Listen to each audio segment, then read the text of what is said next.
avec la bonne partie du point. Donc une fois que déjà que tu as ces petites bases-là, tu peux déjà commencer du travail au sac de frappe.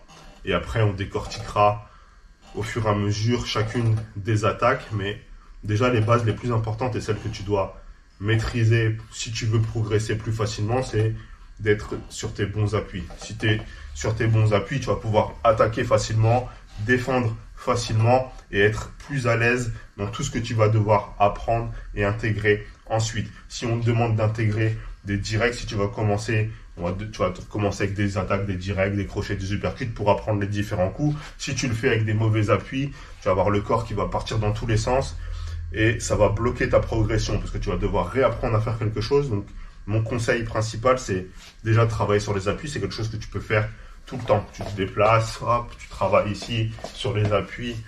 Tu essayes d'envoyer des coups dans le vide ou de travailler sur des coups au sac et tu te concentres sur ça. Je me concentre sur mes appuis. J'essaye d'être bien le pied arrière sous l'épaule arrière et je me déplace. Tac, tac, tac, j'attaque et je me déplace et j'essaie de garder le même espace entre les deux pieds ou même juste dans le vide, je me déplace et j'essaie de garder le même écart entre les deux pieds.